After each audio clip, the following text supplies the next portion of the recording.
नमस्कार। तो मैं हूं आकाश और आज हमारे साथ हैं मिस्टर आकाश सिंह राजपूत जी।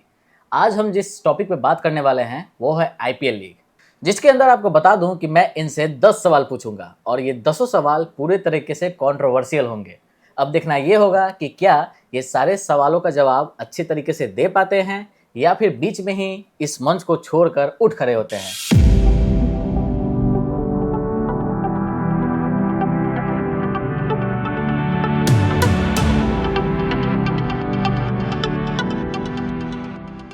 तो सबसे पहले तो स्वागत है आपका आकाश जी हमारे प्लेटफॉर्म पे। आपको कैसा लग रहा है यहाँ पे आके? यहाँ पे आके बहुत बहुत दिनों बाद मिलने का मौका मिला आपसे।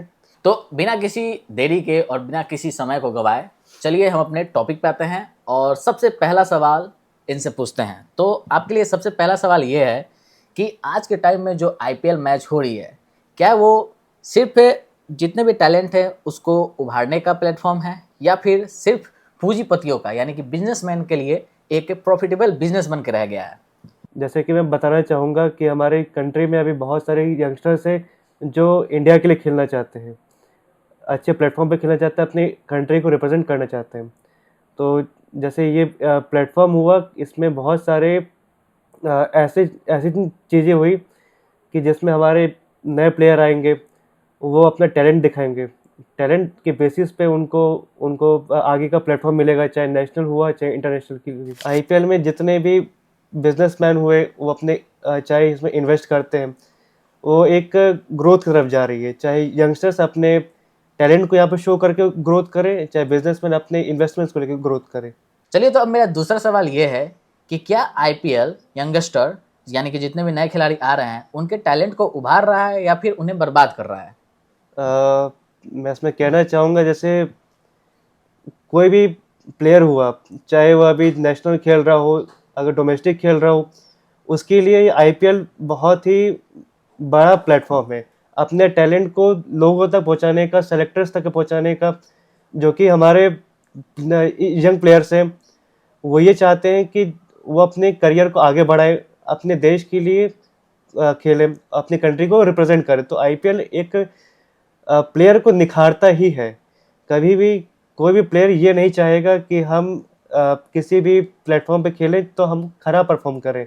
और आईपीएल ऐसा प्लेटफॉर्म जो कि टी20 लीग का सबसे बड़ा प्लेटफॉर्म है। यहाँ पे कोई भी प्लेयर आता है वो ये चाहता है कि हम हमेशा से अच्छा एक परफॉर्मेंस दें। तो कभी भी आईपीएल जैसा लीग किसी भी प्लेयर को निखारेगा ही निखारेगा। अब मेरा तीसरा सवाल ये है कि भारतीय खिलाड़ी बाहर किसी लीग को खेलने क्यों नहीं जाते हैं, जबकि बाहरी खिलाड़ी इंडिया में आईपीएल खेलने तो आते हैं? ऐसा क्यों?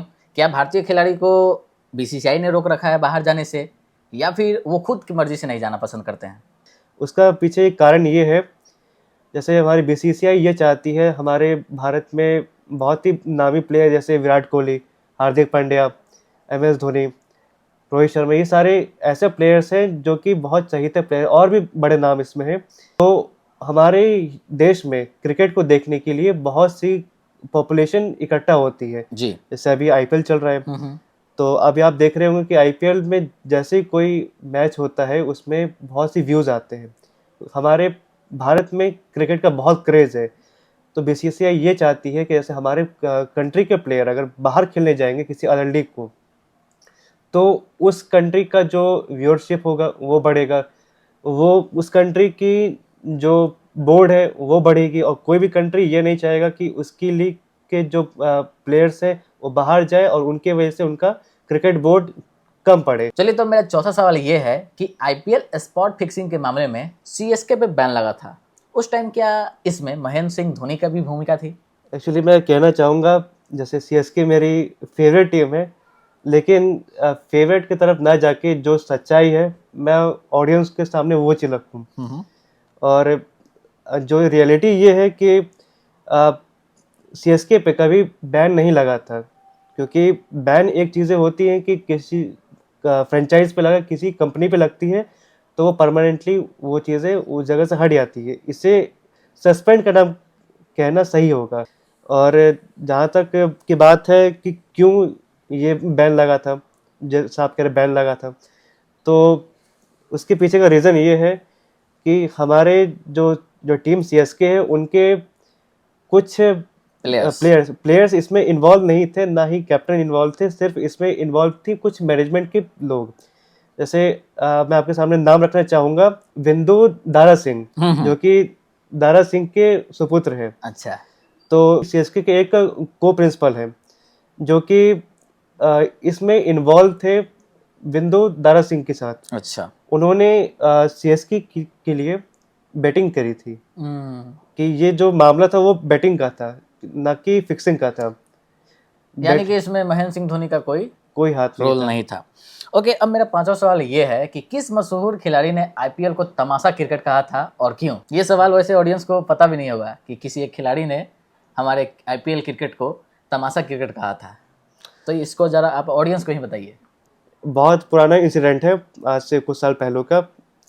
तो एक हमारे क्रिकेट प्रोमोटर है, तो उन्होंने एक ट्वीट किया था, जैसे कि उनका नाम है शैलेंद्र सिंह। उन्होंने ये ट्वीट किया कि ये एक तमाशा क्रिकेट है।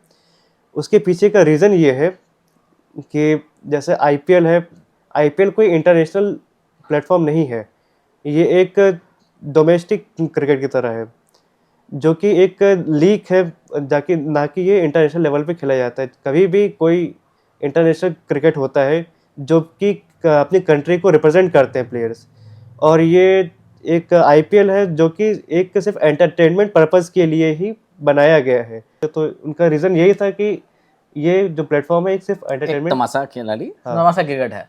जी बिल्कुल। चलिए, तो हमारा अब छठा सवाल ये है कि धोनी ने किस आईपीएल मैच में मैदान पर आकर अंपायर के फैसले पर नाराजगी जताई थी और क्यों? ये इंसिडेंट मुझे याद है, 2019 की बात है।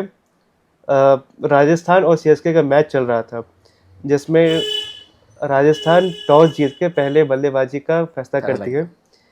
उन्होंने पहले बल्लेबाजी करते हुए 161 रन की पारी खेली थी, जिसमें सीएसके को 162 रन का टारगेट दिया चेस करने के लिए। अच्छा। उसमें जब सीएसके सेकेंड इनिंग में चेस करने आती है, तो उन्हें उनके जो ओपनर्स हैं वो कुछ खास परफॉर्म नहीं करते हैं। उनके दो बल्लेबाज, एक अंबती रायडू और महेंद्र सिंह धोनी, जो कि उस समय सीएसके के कप्तान हुआ करते थे। अच्छा। उन्होंने बहुत अच्छी नॉक खेली और सीएसके को उस स्कोर तक पहुंचा दिया कि हाँ, वहां से हम मैच जीत सकते हैं। पर ओवर की तीसरी बॉल पे एक सीन ये हो जाता है कि जब सीएसके को 3 बॉल में 8 रन चाहिए थे, तब अंपायर्स की एक गलती, जो कि बेन स्टोक्स ने एक नो बॉल डाली और अंपायर्स ने उस पर नो बॉल का इशारा दिया और सडनली उन्होंने अपना हाथ नीचे कर दिया। बाहर बैठे महेंद्र सिंह धोनी जब ये चीज़ देखते हैं कि अंपायर ने एक बार डिसीजन दे दिया, जबकि फर्स्ट अंपायर का डिसीजन ऑलवेज सर्वमान्य होता है, तो इसी चीज़ के गुस्से में आके महेंद्र सिंह धोनी फील्ड पर आते हैं। उनको अंपायर से काफ़ी बहस हुई, काफ़ी कंट्रोवर्सी हुई इस पे कि आपने ये नो बॉल का इशारा देके आपने क्यों वापस ले लिया। तब उनको समझाया जाता है कि हाँ, हमारी गलती थी, लेकिन ये बॉल लीगल बॉल है। फिर उसके बाद खैर सीएसके आखिरी बॉल पे 6 रन लगा के मैच जीत जाती है। अच्छा, वो मैच फाइनली सीएसके ने जीती थी। बहुत बढ़िया। चलिए, तो अब मेरा 7वां सवाल आपसे ये है कि किस खिलाड़ी ने मैच के दौरान गुस्से में गेंदबाजों को माँ बहन की गाली दी थी और जो कि वहां के मौजूद स्टंप माइक में रिकॉर्ड भी हो गई थी? ऐसे चर्चे तो आजकल क्रिकेट में चलते रहते हैं। हमारे देश के काफ़ी सारे प्लेयर्स हैं, मैं नाम लेना चाहूँगा। हमारे अब तो उस समय जब यंग थे विराट कोहली, वो हमेशा अग्रेसिव रहते हैं। खैर, मुझे एक इंसिडेंट याद आ रहा है, कुछ समय पहले की बात है। मैंने देखा था, 2 या 1 साल पहले की बात होगा।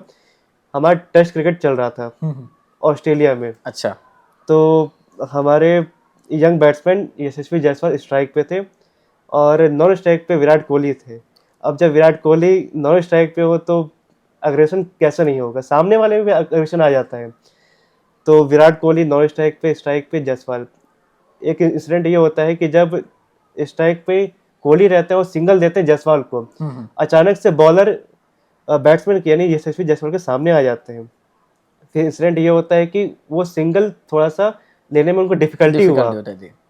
अब जायसवाल जाते हैं स्ट्राइक पे और थोड़ी सी उनकी अब्यूजिंग वर्ड वो यूज़ करते हैं माँ बहन की, कि देखिए वो सामने आ रहा है, सिंगल नहीं लेने दे रहा है मुझे।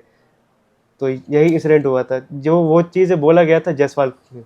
तो अब मेरा 8वां सवाल आपसे ये है कि धोनी, कोहली और रोहित 2019 में वर्ल्ड कप जो हमने हारा था, उसके जिम्मेदार इन तीनों में से आप किसको मानना चाहेंगे और क्यों? मैं कहना चाहूँगा कि 2019 का जो वर्ल्ड कप था वो मेरे बहुत करीब था, क्योंकि उसमें मेरे तीनों फेवरेट प्लेयर जो कि भारत के हैं, कोहली, धोनी और रोहित, रोहित। लास्ट टाइम उसमें साथ में खेले थे, लास्ट टूर्नामेंट। लेकिन मेन हम हारे कहाँ पे? वही वही क्वेश्चन है हमारा। हाँ, मेन हम हारे यहाँ पे कि हमें कभी भी ये चीज़ देखना होता है कि अगर हम कभी भी हम चेज़ कर रहे हैं किसी अच्छी टीम के अगेंस्ट, तो हमारे टॉप ऑर्डर वो परफॉर्म करे। जबकि हम जानते हैं कि विराट कोहली, रोहित शर्मा कितने दिग्गज प्लेयर हैं, फिर भी कंडीशंस ऐसी रही कि हमारे ओपनर चले नहीं। बारिश भी हो गई थी शायद। हाँ, बारिश हुई थी। बारिश उसका मेन रीज़न था। मेन रीज़न ये था कि बारिश हुई, वहाँ की कंडीशन चेंज हुई, पिच कंडीशन चेंज हुई। ओवरऑल वो मैच इंडिया के फेवर में ही था, लेकिन बारिश ने पूरा काम खराब किया। लेकिन हमारे कहने का मोटिव ये है कि जब भी आपको एज अ टीम परफॉर्म करना है तो सारे प्लेयर्स का चलना ज़रूरी है। और हमारे उसमें हमने एक गलती करी थी कि जो हमारे पूरा टूर्नामेंट में दिनेश कार्तिक, जो हमारे टीम का हिस्सा नहीं थे, उन्हें सेमीफाइनल जैसे मौके पे हमने खिलाया, जो कि उन्होंने परफॉर्म नहीं किया। हमें टॉप ऑर्डर से बहुत अच्छी उम्मीद थी, लेकिन वो चीज़ नहीं हो पाई। चलिए, तो क्वेश्चनों के रेस में आपने अब तक सारे सवालों का जवाब बहुत ही बढ़िया दिया है। अब हमारा सेकेंड लास्ट जो क्वेश्चन है वो ये है कि किस विदेशी खिलाड़ी ने आईपीएल को पैसे का बाजार बताया था और बीसीसीआई पर लालच का आरोप लगाया था? एक्चुअली 2007 की जब बात करें, जब भारत T20 वर्ल्ड कप के लिए गया था, उस समय बीसीसीआई के पास उतना फंड नहीं था कि वो अपने देश के प्लेयर्स को अच्छी फैसिलिटीज़ के साथ T20 वर्ल्ड कप खेलने के लिए भेजे। तो कभी भी कोई कंट्री चाहेगा कि अपने बोर्ड को इम्प्रूव किया जाए, बिल्कुल। तो फाइनेंशियली ही इम्प्रूव किया जाएगा। जब अच्छी फाइनेंशियली कंडीशंस होंगी तो हमारे प्लेयर्स को अच्छी फैसिलिटीज़ मिलेंगी, जिनसे वो यूज़ करके अच्छा अपना परफॉर्म कर सकते हैं। तो मैं ये कहना चाहूँगा कि उस समय श्रीलंका के एक प्लेयर थे दिलशान नाम के, जो कि उन्होंने ये इल्ज़ाम लगाया था, लेकिन उनका ये भी कहना था कि उनकी उस समय की कंडीशंस, कुछ फाइनेंशियल कंडीशन सही नहीं चल रही थी, जिसके वजह से उन्होंने एक टाइम पे उनको श्रीलंकन टीम में पार्टिसिपेट करने का मौका नहीं मिला था, चाहे सेलेक्टर्स उनको ले नहीं रहे थे। तो बात कुछ ऐसी थी कि जब दिलशान भारत आए आईपीएल खेलने के लिए, उन्होंने एक चीज़ अपने इंटरव्यू में ये बताया कि जब मुझे मेरी फाइनेंशियल कंडीशन सही नहीं चल रही है और मुझे मेरे बोर्ड से उतने पैसे मिल नहीं रहे हैं और टीम में सिलेक्शन नहीं हो रहा है, तो आईपीएल खेल के मैं यहाँ से अच्छी खासी अर्निंग मैं कर रहा हूँ, जिससे मेरी फाइनेंशियल कंडीशन स्टेबल है। तो इस सेंस में उन्होंने कहा कि आईपीएल जो है वो पैसों का बाजार है। चलिए, अब मेरा आखिरी जो सवाल है वो काफ़ी ज़्यादा कंट्रोवर्शियल होगा। क्या आईपीएल जो है वो ब्लैक मनी को वाइट करने का जरिया है? यानी कि क्या हम कह सकते हैं कि जितने भी ब्लैक मनीयर वाले हमारे पूंजीपति लोग हैं वो आईपीएल में पैसा इन्वेस्ट करके उसको वाइट करके फिर वापस अपने इंडिया में ला लेते हैं? अभी 2 साल पहले की बात चलूँ, आपने देखा हो कि आईपीएल में एक टीम है LSG, लखनऊ सुपर जायंट्स। तो उनके जो ओनर है, CEO का संजीव गोयनका जी, उनका 1 साल पहले का एक इंटरव्यू था, उसमें उन्होंने कहा, उनसे पूछा गया कि आपकी इस पे इन्वेस्टमेंट कितनी है और आप इसमें से कितना प्रॉफिट ले जाते हैं, आपने टीम बनाने के लिए कितना इन्वेस्ट किया।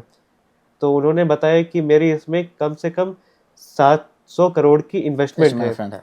और उनका ये कहना था कि जैसे अब आपने कहा कि ब्लैक मनी वाला सीन, तो ऐसा तो नहीं है कि उनका पास इतना पैसा पहले से होगा। उन्होंने यहाँ पे पैसा लाया, यहाँ पे इन्वेस्ट किया, उस चीज़ को लोग देख रहे कि इन्वेस्टमेंट है तो खैर वाइट हो रहेगी। अब उसके बाद वहाँ से वो जैसे आईपीएल ख़त्म होता है पैसे निकालते हैं और उनकी और भी काफ़ी ज़्यादा बिजनेस है। तो आईपीएल में लोग और भी बड़ी कंपनीज है वो आती है, इसमें पैसे इन्वेस्ट करती है और यहाँ से ब्लैक मनी को वाइट करके लेकर जाती है। यानी हम कह सकते हैं कि यहाँ पे जो जितने सारे टीम हैं उनके ऑनर्स सिर्फ एक प्यादे हैं और उनके भी पीछे और सारे बिजनेसमैन जितने सारे लोग हैं वो उन्हें पैसे दे देकर अपना पैसा इन्वेस्ट करवाते हैं ताकि उनका जो ब्लैक मनी है वो वाइट हो जाए। जी। चलिए, बहुत बहुत धन्यवाद आपका, आपने सारे सवालों का बहुत ही बढ़िया से जवाब दिया है। इसके अलावा कोई और जवाब आपके अंदर है तो आप हमें कमेंट बॉक्स पे लिख सकते हैं। तो अगर आप हमारे चैनल पे नए हैं तो हमारे चैनल को सब्सक्राइब कीजिएगा, और यदि आपको ये कन्वर्सेशन अच्छा लगा होगा तो इसे मैक्सिमम लोगों तक शेयर कीजिएगा। बहुत बहुत धन्यवाद आपका।